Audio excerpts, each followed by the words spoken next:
Doctor Sandeep, कोई ऐसी चीज़ें होती हैं जिनको खाने से आपका मूड अपलिफ्ट होता है? कुछ ऐसी चीज़ें जो अगर आप खाएंगे तो आप डिप्रेशन में और चले जाएंगे, वैसे ही चीज़ें वैसे स्टेट ऑफ अफेयर देखने को मिल रहे हैं जहां पर लोग पहले ही निराश हैं। खाने पीने में ऐसी चीज़ें हैं जिनको अगर आप इस वक्त ध्यान रखें तो आप मानसिक रूप से बेहतर हो सकते हैं? देखिए, सबसे इम्पॉर्टेंट है, जैसे डॉक्टर्स ने बताया, कि आपको जो जनरल हेल्दी न्यूट्रिशन है वो लेनी चाहिए। ऐसा कोई स्पेसिफिक फूड नहीं है। कुछ फूड्स के लिए कहा जाता है, कईयों में सेरोटोनिन ज़्यादा होता है, वो मूड एलिवेटर, बट प्रैक्टिकली आपको हेल्दी न्यूट्रिशन रखनी चाहिए। बट हेल्दी न्यूट्रिशन के अलावा आपकी एडिक्वेट स्लीप रात की बहुत ज़रूरी है। आप 6 से 8 घंटे की नींद अगर आप रात की लेते हैं तो आपका इम्यूनिटी का सिस्टम बहुत बढ़िया रहता है। तो सबसे कॉमन प्रॉब्लम है आज की डेट में, स्ट्रेस की वजह से अदरवाइज, कि लोग सो नहीं रहे ठीक से। जितना आपकी स्लीप अच्छी होगी उतना आपकी इम्यूनिटी अच्छी होगी, उतना फाइट कर सकेंगे किसी भी तरह के स्ट्रेस को। तो ये चीज़ें बहुत इंपॉर्टेंट है। इसके अलावा रोज़मर्रा की ज़िंदगी में आप जो भी चीज़ें कर रहे हैं उसमें पॉजिटिविटी रखना ज़रूरी है आज की डेट में। Positive outlook. लेकिन आचार्य प्रतिष्ठा, मैं आपके पास आ रहा हूं। इससे पहले कि मैं योगा के नुआंसेस समझूं इम्यूनिटी बढ़ाने के मामले में, मैं आपसे ये समझना चाहता हूं कि खान पान अपना कैसा रखें जो योगा को कॉम्प्लीमेंट करे, योगा की राह में अड़चन ना आए। सबसे पहले तो ये जरूरी है जान लेना। जी दिनेश जी, अक्सर हम ये समझते हैं कि योग जो है उसका विषय सिर्फ तन है या कसरत तक योग को सीमित कर दिया जाता है। ऐसा बिल्कुल नहीं है। योग का तो अर्थ ही है, अंग्रेजी की मार्कशीट में टोटल लिखा होता है, हिंदी की मार्कशीट में योग लिखा होता है, तो योग का अर्थ ही है टोटल। तो टोटालिटी में हम इस समस्या को देखें। इसमें दो तीन चीजें मुख्य रूप से हैं, जैसे कि आपने ही बहुत अच्छी बात कही कि पहले तो खान पान, तो उसमें कुछ ऐसी औषधियां हमारे ही किचन में, हमारे ही घर पे मिल जाती हैं जो हमारी इम्यूनिटी को स्ट्रॉन्ग करती है, रोग प्रतिरोधक शक्ति को बढ़ाती हैं। जिसमें कि अदरक का सेवन हुआ, गिलोय का सेवन हुआ, तुलसी का सेवन हुआ, और जैसा डॉक्टर शिखा ने बताया हल्दी का सेवन हुआ। इन सब को मिला करके मैं भी आज के लिए ले रही हूँ, सभी लें कि एक काढ़ा जैसा बना लें।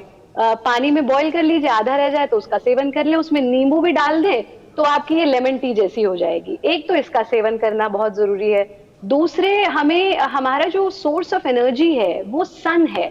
आपने देखा होगा कि कभी कभी गेहूं में घुन लग जाता है या फिर दालों में कीड़े हो जाते हैं, कपड़ों में फंगस लग जाती है, तो हम उन्हें धूप में डाल देते हैं। और योग में तो सूर्य की बहुत अहम यानी सूर्य की क्रियाएं हैं, सूर्य नमस्कार का अभ्यास है।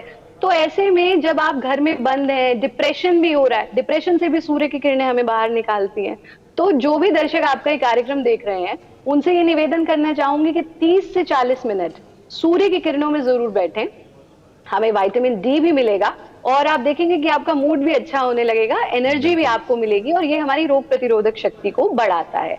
नियमित रूप से योगाभ्यास करना बहुत आवश्यक है। जो लोग स्वस्थ हैं और सूर्य नमस्कार कर सकते हैं, सभी 12 के 12 स्टेप्स, वो निश्चित रूप से सूर्य नमस्कार जरूर करें। जब हमारा शेड्यूल थोड़ा बिगड़ जाता है, अभी आप बहुत लोग ऑफिस नहीं जा रहे, आप तो मीडिया कर्मी पूरी लड़ाई लड़ रहे हैं, हम सब तक ये कार्यक्रमों को भी लेकर के आ रहे हैं, लेकिन बहुत लोग घर पर बैठे हैं, डिप्रेस हो रहे हैं, स्ट्रेस में हैं, शारीरिक एक्टिविटी बहुत नहीं हो रही। तो ऐसे में सूर्य नमस्कार का अभ्यास करें, भ्रामरी प्राणायाम का अभ्यास करें ताकि नींद उन्हें अच्छे से आए, और नाड़ी शोधन प्राणायाम का अभ्यास करें क्योंकि ये एक रेस्पिरेशन से जुड़ा हुआ वायरस है, हमारे रेस्पिरेटरी सिस्टम को स्ट्रॉन्ग करता है नाड़ी शोधन प्राणायाम, जिसको सरल भाषा में हम अनुलोम विलोम प्राणायाम भी कह देते हैं।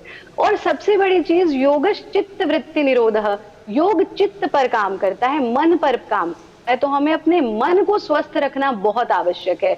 हम सब बहुत सारी नेगेटिव चीजें सुन रहे हैं, देख रहे हैं, लेकिन नेगेटिविटी में से भी, अब देखिए, दूध फटने से उदास वो हो जाता है जिसको पनीर बनाना नहीं आता। तो हम तो भारतीय लोग हैं, हमें तो फटे हुए दूध से भी पनीर बनाना आता है। तो ऐसे में अगर विषमतम से विषमतम परिस्थिति भी है, उसमें भी हम कैसे अपने आप को सहज रख सकते हैं, सुगम रख सकते हैं और बहुत आराम से इस समय को निकाल सकते हैं, उसके लिए हमें योग की शरण में जाना होगा, ध्यान का नियमित अभ्यास करना होगा, प्रणव उच्चारण का अभ्यास करना होगा, और दिन में 3 बार अट्टहास जरूर करना होगा, यानी स्ट्रेस से दूर रहने के लिए दिन में 3 बार दिल खोल करके हंसे जरूर, ये बहुत आवश्यक है। परवाह देश की, सोमवार से शुक्रवार रात 10 बजे TV9 भारतवर्ष पर।